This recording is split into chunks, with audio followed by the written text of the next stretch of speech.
మిత్ర గారు హాస్పిటల్లో లక్కీ పాపని అడాప్ట్ చేసుకున్నారన్న విషయం తెలుసుకున్న సరియు కావాలని మిత్రని దెబ్బ కొట్టడం కోసమని ఈ జూనియర్ ఆర్టిస్ట్ పార్వతితో చేతులు కలిపి లక్కీని ఎలాగైనా సరే మిత్ర గారికి దూరం చేయాలని ప్లాన్ వేసింది.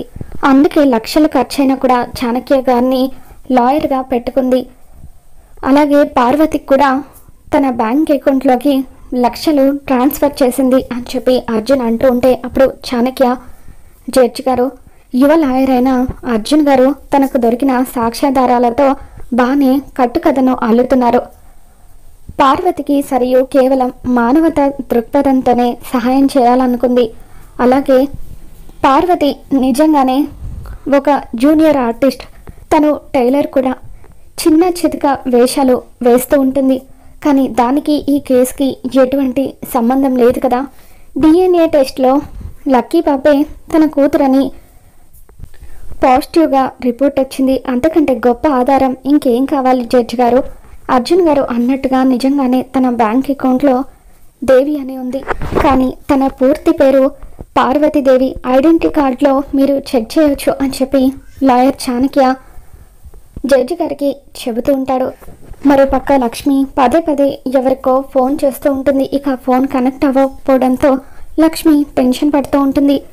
ఇక ఇంతలో జడ్జి గారు కేసు పూర్వాపరాలను పరిశీలించిన తర్వాత లక్కీ పార్వతి కూతురు అని విశ్వసించి లక్కీని పార్వతికి అప్పగించాల్సిందిగా కోర్టు నిర్ణయించబడుతుందని చెప్పి అలా తీర్పు చెప్పబోతూ ఉంటే ఇక అప్పుడు లక్ష్మి ఒక్క నిమిషం జడ్జి గారు అంటూ ఇక జడ్జి గారి తీర్పుని అడ్డుకుంటుంది. మీరు ఒక్క నిమిషం పాటు ఈ తీర్పుని వాయిదా వేయండి అని చెప్పి లక్ష్మి అంటూ ఉంటే ఎందుకమ్మా మీ దగ్గర ఏవైనా సాక్ష్యాలు ఉన్నాయా అని చెప్పి జడ్జి గారు అంటూ ఉంటారు. అవును జడ్జి గారు అని చెప్పి ఇక డాక్టర్ గాయత్రీదేవి గారిని లక్ష్మి కోర్టులోకి తీసుకుని వస్తూ ఉంటుంది. మధ్యలో అసలు ఈ కొత్త క్యారెక్టర్ ఎవరు అని చెప్పి దేవి అని మనిషి ఇద్దరు కూడా అలా షాకింగ్గా చూస్తూ ఉంటారు. ఇక డాక్టర్ గాయత్రిని చూడగానే పార్వతి కూడా ఎంతగానో టెన్షన్ పడిపోతూ ఉంటుంది. అసలు ఈ పార్వతి ఏంటి ఆ గాయత్రీదేవిని చూడగానే అలా టెన్షన్ పడుతుంది అని చెప్పి మనిషి వాళ్ళు అనుకుంటూ ఉంటారు.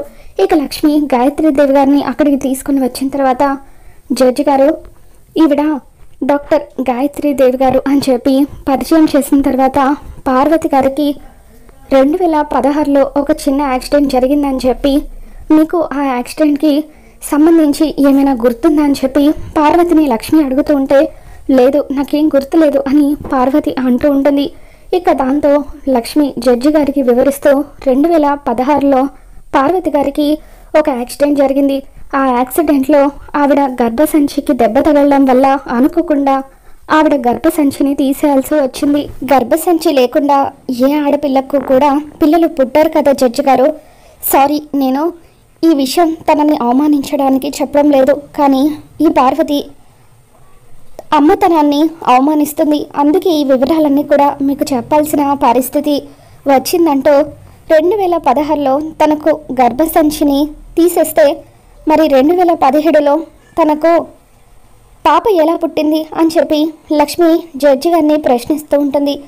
ఇక డాక్టర్ కూడా అవునండి, ఈ అమ్మాయికి 2016లో యాక్సిడెంట్ జరిగింది. గర్భసంచికి ఇన్ఫెక్షన్ రావడం వల్ల దాన్ని నేనే సర్జరీ చేసి తీసేస్తాను అని చెప్పి అలా డాక్టర్ గారు కూడా సాక్ష్యం చెబుతారు. పార్వతి వెనుక ఎవరుండి ఈ నాటకం ఆడిస్తున్నారో తెలుసుకోవాల్సిందిగా నేను జడ్జి గారిని కోరుతున్నాను అని చెప్పి లక్ష్మి అంటూ ఉంటుంది. ఇక దాంతో జడ్జి గారు చెప్పండి, మీ వెనకాల ఎవరున్నారు, ఎందుకు ఈ నాటకం ఆడారు అని చెప్పి పార్వతిని ప్రశ్నిస్తూ ఉంటే నన్ను క్షమించండి, నాకు పిల్లలు పుట్టరని తెలిసి నేనే ఎవరో ఒక పాపని అడాప్ట్ చేసుకుందామని అనుకున్నాను, పెంచుకుందాం అనుకున్నాను.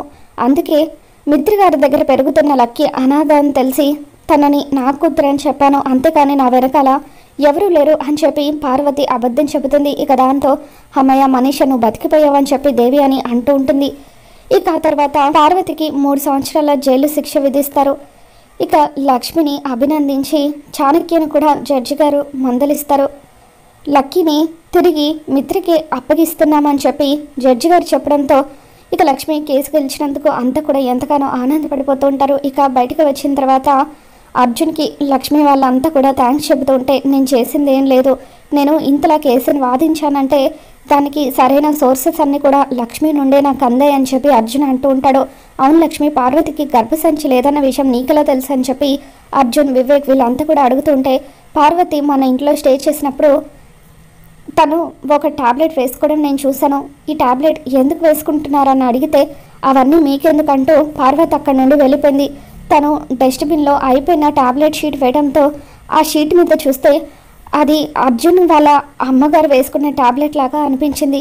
ఆంటీకి ఫోన్ చేసి ఈ టాబ్లెట్ మీరు ఎందుకు వాడేవాళ్ళని అడిగితే గర్భసంచి ఇన్ఫెక్షన్కి సంబంధించిన టాబ్లెట్ అదని ఆంటీ చెప్పారు. దాంతో డౌట్ వచ్చి పార్వతి హ్యాండ్ బ్యాగ్ని చెక్ చేశాను.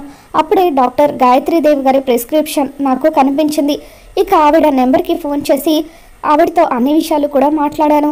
అప్పుడు ఆవిడ హైదరాబాద్లో ఉండడం వల్ల రావడానికి కోర్టుకి ఇంత ఆలస్యమైంది అని చెప్పి లక్ష్మి అంటూ ఉంటుంది. నువ్వు సూపర్ వదిన, లేడీ జడ్జి లాగా కేసుని భలే వాదించావని చెప్పి వివేక్ అంటూ ఉంటాడు. థ్యాంక్స్ అమ్మా అని చెప్పి లక్ష్మికి థ్యాంక్స్ చెబుతూ ఉంటే మిత్ర కూడా లక్ష్మికి థ్యాంక్స్ చెబుతాడు. ఇక ఆ తర్వాత మనీషాదేవి అని అక్కడ కనిపించకపోవడంతో మిత్ర మనీషాకి ఫోన్ చేస్తూ ఉంటాడు. ఇక మనీష ఏమో సరిని తిడుతూ నా టైం అంతా కూడా వేస్ట్ చేశావు, తోపు లాయర్ అంటూ లక్షలు డబ్బు నాతో ఖర్చు పెట్టించావు, మొత్తం కూడా వేస్ట్ అయింది అని అంటూ ఉంటే మరి కిడ్నాప్ ఏం చేయించమంటావా అని సరియు అడుగుతూ ఉంటుంది. ప్రస్తుతానికి ఏం ప్లాన్లు వేయకు అని చెప్పి మనీషా సీరియస్గా అక్కడి నుండి వెళ్ళిపోతూ ఉంటే మిత్ర ఫోన్ చేస్తాడు. ఎక్కడున్నా మనీషా త్వరగా రా అని చెప్పి మిత్ర పిలుస్తూ ఉంటే వస్తున్నాను అంటూ మనీషా అక్కడి నుండి వెళ్ళిపోతుంది. ఇక ఆ తర్వాత బీహార్ నుండి రౌడీలను తెప్పించాం కదా, మరి మొత్తం వేస్ట్ అయిపోయినట్టేనా అని సరియు వాళ్ళ మేనేజర్ అంటూ ఉంటే ఇక అప్పుడు సరియు ఆ మనీషా నన్నే మాటలు అంటుందా, దాన్ని ఎలా దెబ్బ కొడతానో చూడు, ఇంకా పార్వతికి ఇవ్వాల్సిన అమౌంట్, ఆ చాణక్యకు ఇవ్వాల్సిన అమౌంట్ బ్యాలెన్స్ ఉంది, మొక్కు పిండి మరి దాని దగ్గర వసూలు చేస్తాను, దాన్ని రోడ్డున పడేస్తాను అని చెప్పి అంత ఈజీగా దాన్ని ఎలా వదిలిపెడతానని సరియు అంటూ ఉంటుంది. మరో పక్క లక్కీ జూన్ ఇద్దరు కూడా ఇంటికి వచ్చాక సంతోషంగా ఆడుకుంటూ ఉంటే వాళ్ళ దగ్గరికి ఆంజనేయ స్వామి వచ్చి మాట్లాడుతూ ఉంటాడు. మరి రాబోతున్న ఎపిసోడ్లో ఏం జరగబోతుందో మళ్ళీ మన ఛానల్లో తెలుసుకుందాం. ఈ వీడియో మీకు నచ్చినట్లయితే తప్పకుండా లైక్ చేయండి.